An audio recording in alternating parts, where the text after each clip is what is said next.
Many marketers don't know how to measure the true impact of their campaigns. But I'm going to show you how to do it in 3 easy steps from someone who has done it over the past 10 years so that you can look like a pro within your team and your organization. Let's get started.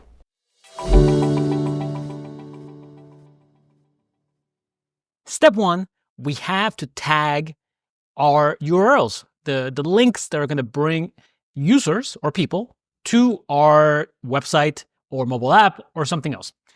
Now, the most common tags you have likely seen, they're called UTM tags. They actually stand for Urchin Tracking Module.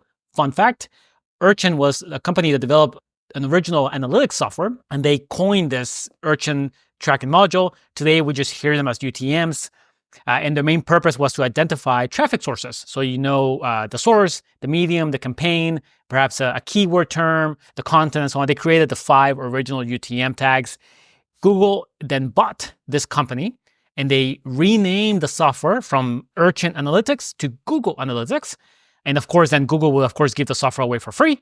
And just the widespread adoption of Google Analytics made UTM tags the standard way for tracking marketing attribution on web. Now, the best thing is to show you actually how you build these URLs. Pop in here to a campaign URL builder. This is actually from Google themselves. It's a Google Analytics demo.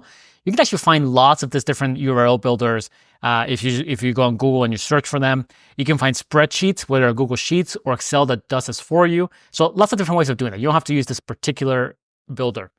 Now I'm going to take my website, rubengarza.com, and then here you can see we have the UTMs. Now the original 5 are the source, the medium, the name, term, and content.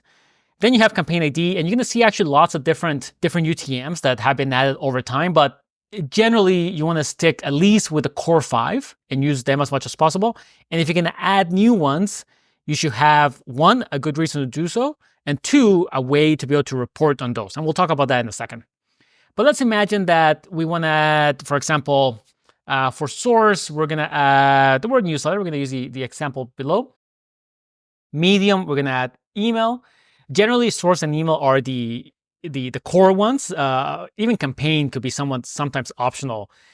Source and email tend to play together, as you can imagine. Medium is really the medium itself. So you can have a medium of chat of email, perhaps paid ads, social could be a medium, and of course, then source tends to specify a channel within that medium itself. So if you have social, you may have values for source like Facebook, Instagram, TikTok, and so forth. You're gonna find that there's lots of ways of slicing this. So you may call organic social, and you may have a paid ad social, which you may want to call paid ads. So there's different ways of organizing it. As long as it makes sense to you, you're fine. Now for campaign name, let's assume this is actually going to be some kind of weekly email. We're going to call this weekly broadcast. Same thing, the actual naming convention doesn't matter as long as it's consistent. So it could be dashes, it could be title case, or this is actually camel case. It could be title case, it could be underscore. So choose whatever makes the most sense for you, but then be consistent. The biggest issue you see is that you start with underscore, then it becomes just the hyphen, then it becomes camel case, and it's all over the place. So whatever you use the same values. Term is originally designed for sort of like paid ads, so like what is the term that brought users here?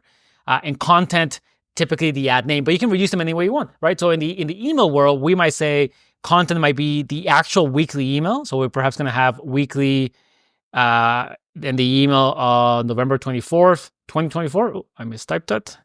Let me type like that. And perhaps we might space that again, right? We use underscore above, so we're going to use that. And term we might leave empty. We don't need to use them all. We just want to use the ones that make the most sense, but you have a variety.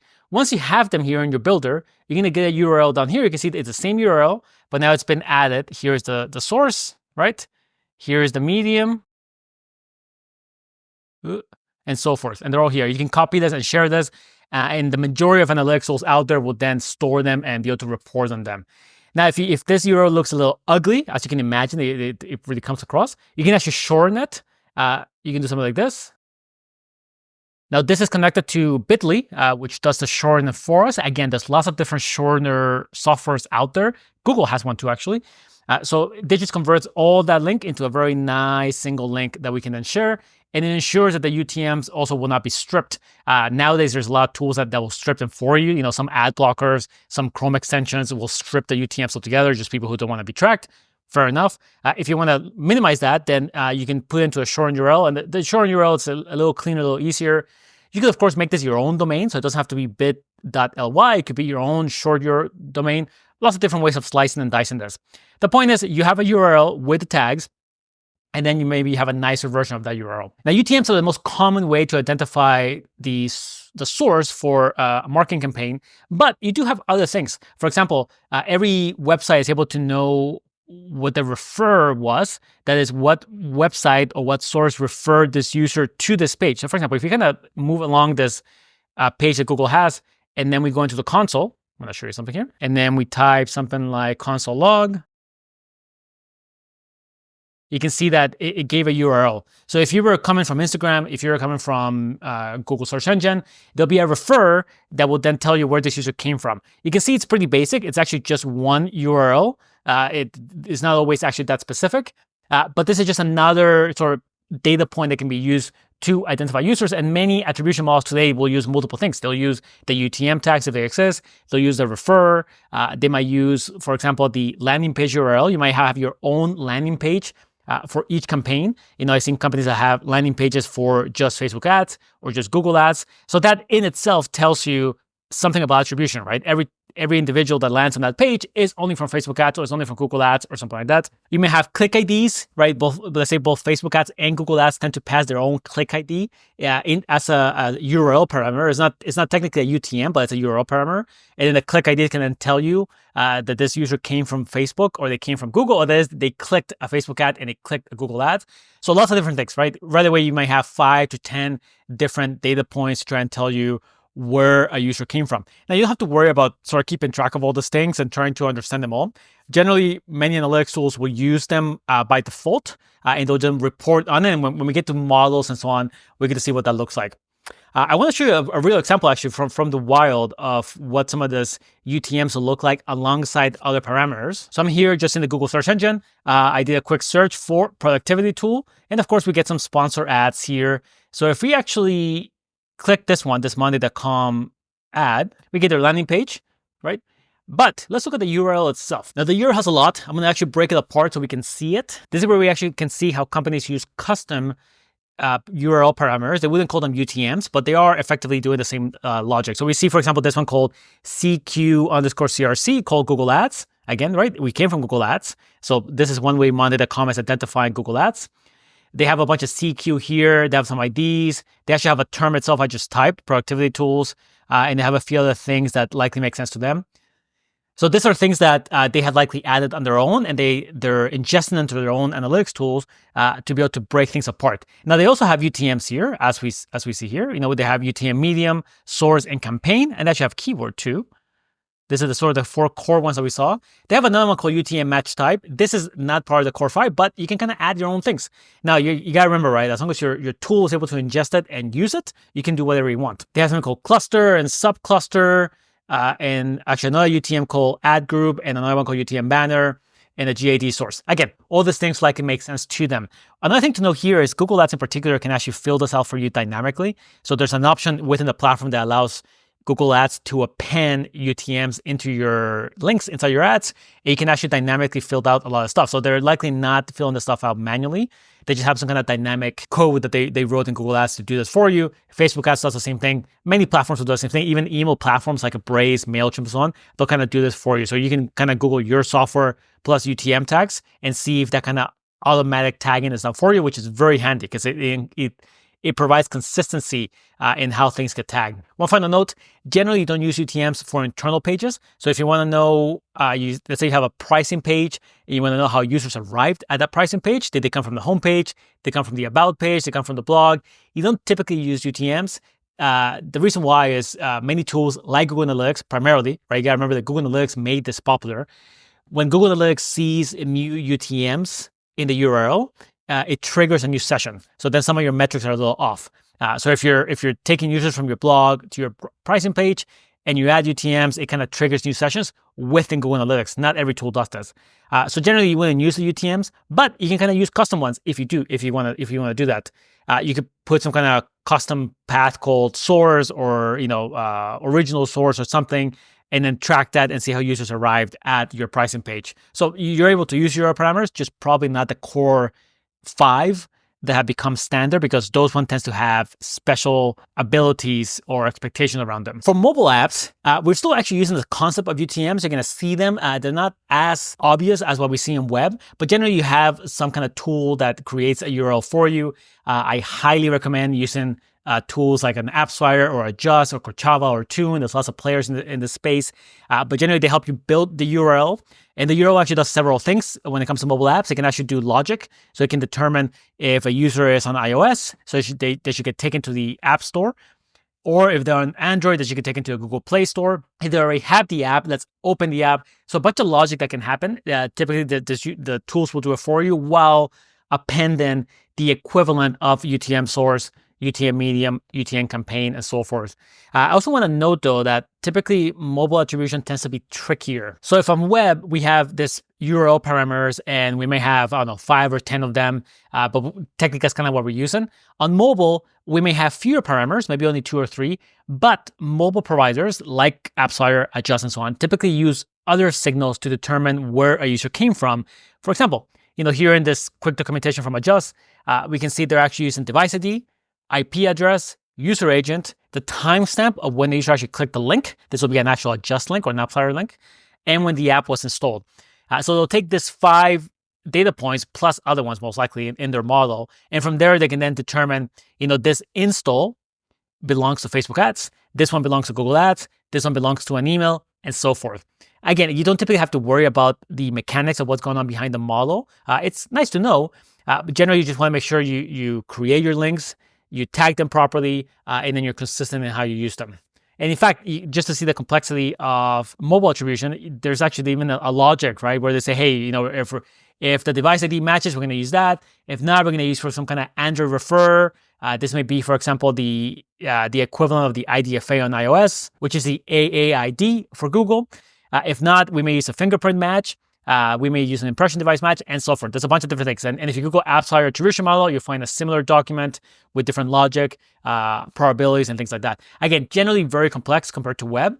But from your perspective, it's really all about creating the links, providing your tags, if you're going to use the equivalent of UTM source, medium, and so forth, and then using those links, and then letting the tool do some of the heavy lifting for you when it comes to a model itself. So that is step 1. We have to tag it. Think of this as the building blocks of your attribution model or your attribution work for your marketing campaigns. We have to give the tools that we're using, whether it's Google Analytics, a Mixpanel, HubSpot, doesn't matter. Whatever you're using, we have to feed it different data points, which can be those URL parameters, those UTM parameters, or perhaps on mobile, a special kind of link created by an attribution provider. So once we're doing that, we can move on to step 2.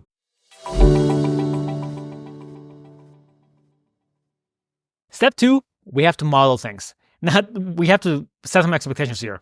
Attribution models, and you may have heard of them, first click, last click, or first touch, last touch, and so forth, multi-touch, linear, time decay. These are all opinions of how your attribution should work. So there is no objective, better model. There's no single model that tends to answer all questions. I have been in very emotional debates about this, so I know how difficult it can be to talk about these different models. But let me give you some guidelines on how to think about it. First, let's think about just basic models, the simple models, the first or the last touch. So in the first touch model, what we have is we give attribution to the very first touch that brings a user to our website or mobile app. Let's imagine that a user did that by clicking a Facebook ad, but they didn't purchase after doing that. Instead, they left the website. Then 3 days later, they came back through a Google search engine. Once again, they did not purchase. Maybe they added something to cart, but then they abandoned the cart. And then let's say a third time, they saw an ad on Instagram. They clicked that, and that's when they actually completed the purchase. So we have, let's say, 3 touch points in this sort of simplistic example. So in this case, in the first touch model, we would give 100% of the credit to the Facebook ad because that's the thing that brought the user first. Now, in some cases, it can make sense. We could argue that the other channels are simply reinforcing the heavy lifting the Facebook ad already did. Fair enough.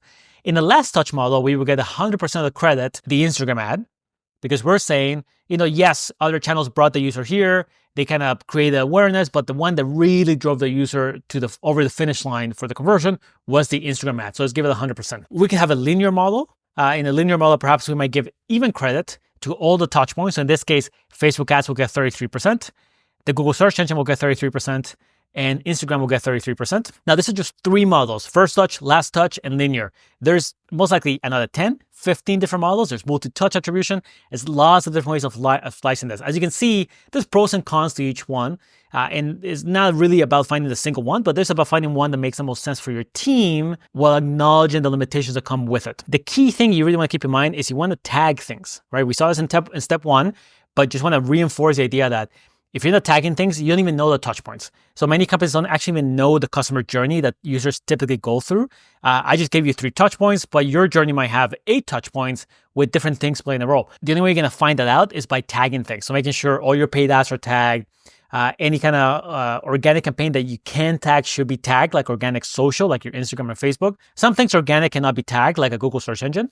But then you'll have something like the refer, something that can tell you more about that. Things like your email campaigns, SMS, notifications, all that kind of stuff. So there's a whole first step of going through all the different things that you do from a marketing perspective and adding tags to make sure that's being done consistently. And from there, you can then start to think about the models. Now, let's look at some model comparison in Google Analytics. It's one of the most common ways to look at models today. So let me open that here. Now, we know Google Analytics kind of created this whole marketing attribution world with the UTMs in particular. So today, of course, Google Analytics 4 has attribution models. You can compare them. In here, we have a last click versus a data-driven model. I'll tell you more about each second. Generally, though, when you create models, you're going to kind of play around a little bit with them, right? You download your tagging. You have categorized things into some kind of broad categories like social versus paid social versus not. And from there, we can then look at conversions. In this case, they're kind of called key events. But you can look at your conversions, purchases, subscriptions, and then say, okay, if we use a last click model, how do the conversions break out? So in the last 30 days, perhaps we had 10,000 purchases.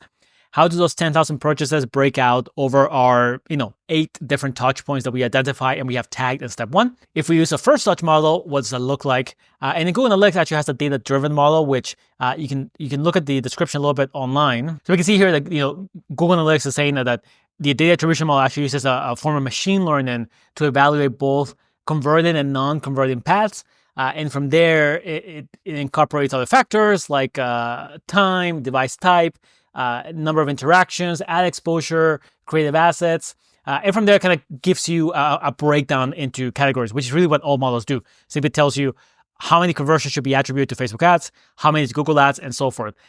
Data-driven attribution models tend to work much better with Google products, as you can imagine. Like if you do a lot of stuff in Google Ads, or if Google Ads is a significant driver for you. As you add more things, some of it is not as accurate, but it's just another type of model. So from there, you can then start to kind of play around and see. For example, we can see that in these different models, paid search, right, gets a little bit more lift in the data-driven model versus the last click. Versus organic search, it gets a little bit more in the last click versus data-driven. What you're trying to do here, and then we'll talk about this in step 3 of optimize, is just get a general sense as to how conversions get categorized depending on different models. So at this step, what you really want to do is find 2 or 3 models that you want to play around with. Let's say perhaps you might take a first touch versus linear versus a data-driven model, and then put them side to side. So create the reports. You have enough data, perhaps 30, 60 days worth of data. And from there, once you have the 3 models in front of you, we can go on to the next step, which is optimize.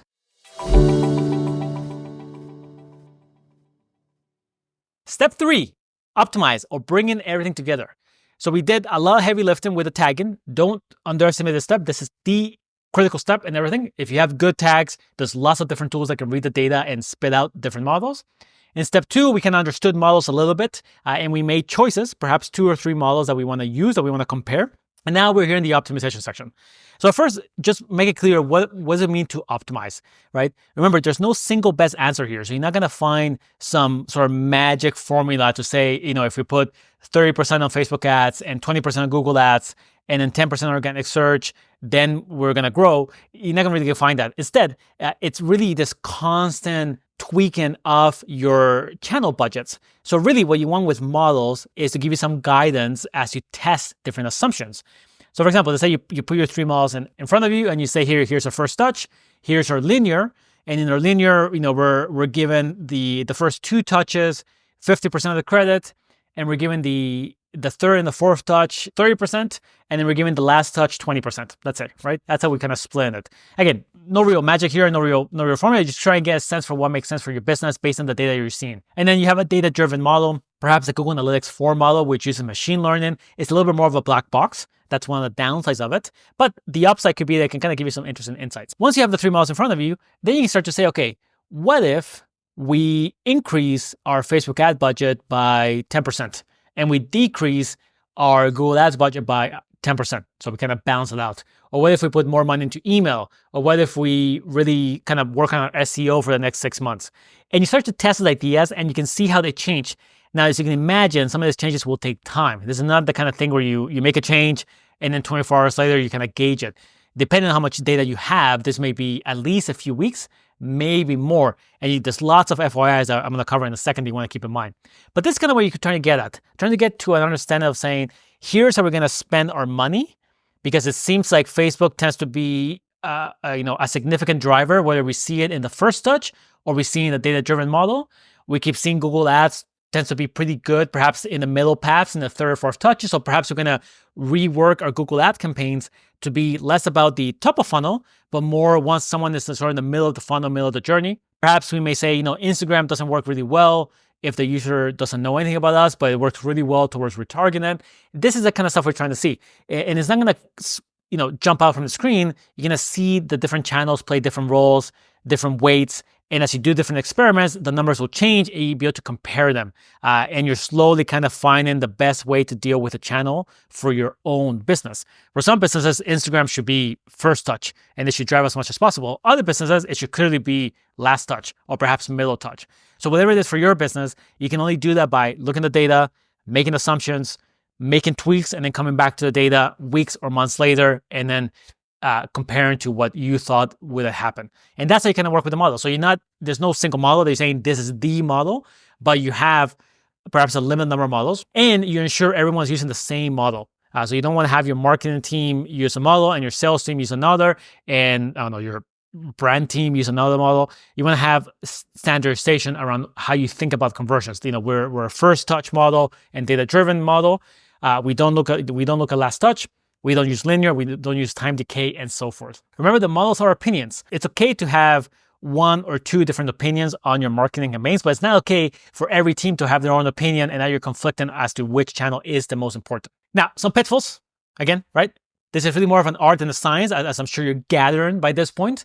So just things that can get in the way for that. 1, be mindful of seasonality. I work with companies that, for example, they have huge bumps in Christmas, right? They're a highly seasonal business, or for example, a fitness business that has a huge bump in January for everyone who does New Year resolutions. So of course, the data that you may have in the summer may be completely different in December or January. So keep that in mind.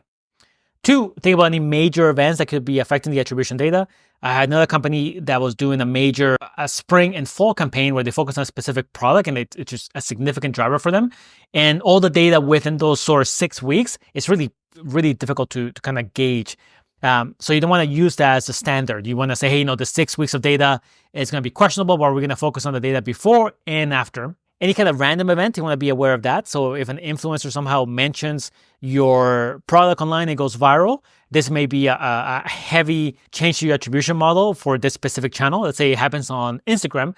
Now, all of a sudden, Instagram may be a significant driver, but you don't see the same trend either before or after. So you want to be able to isolate that. Of course, you want to be able to have apple-to-apple comparisons. So if you're going to look at, let's say, your a spring campaign, you'd be looking at spring 2023 versus spring in 2024 or spring 2022, while ensuring and double checking that all the variables are as close as possible. You're not going to get perfection, but you just want to be able to remove any of the weird things that can go the data to go crazy. 4, again, really avoid the pitfall that there is an objective truth here, that if you just find the right model, this is the truth, and this is the truth we're going to stick to. And in fact, I would argue that the model itself would change over time as your demographics change, as your consumer behavior changes. So even if you find something that seems to be pretty good today, they say, hey, this single model tends to reflect what we do right now today. It's highly unlikely it's just going to stay the same over the next 2, 3, 4, 5 years. So you're always going to have to tweak the model, explore the model, and play around with different models. And the last one, of course, relax. right? I sometimes work with marketing teams and they're so stressed out. They're like, we don't get it. The model doesn't work. What about this? I know you have budgets, you have expectations, you may have pressure from above trying to manage this, but you also need to manage expectations of the people who are given the budgets, right? To say, hey, this is how marketing works today. We have multiple touch points. There may be 4, 5, 6 touch points. Here's the journey that we identify. Here's a couple alternatives. Here's the models. Here's how we think about it. Here's what we do in this versus that. This is also, I think, part of the work for any marketing team, to be able to manage expectations instead of pretending or encouraging that there's going to be a single objective truth. And if only they have just the right data, just the right tools, maybe just the right people to create those reports, they're going to be able to have a single answer. So it's fine, I think, to present 1, 2, maybe even 3 models and say, this is what it looks like. Here are some of the things we know. Here are some of the things we don't know. And everyone understands those expectations, but you have to manage those things from within first, and then you can manage them with other stakeholders. And that is all I have for today.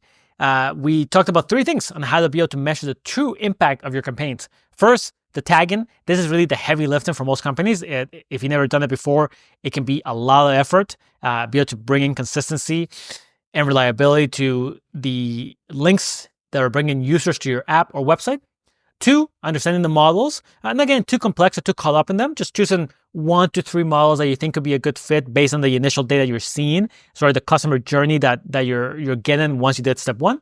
And 3, the optimization, which we know might take weeks, months. There's expectations to be managed. There's pitfalls. There's all these things to keep in mind as you go through the 3 steps. Now, my name is Ruben Ugarte. I hope you enjoy this video. Before you go, there's a few things I want to mention to you that you may find interesting. Number 1, if you're looking for help with this market attribution work, whether on web or mobile, I've done this now for over 10 years, and I've been able to help companies work through these 3 steps and, of course, go deeper in each of them to ensure that all of it makes sense for their business.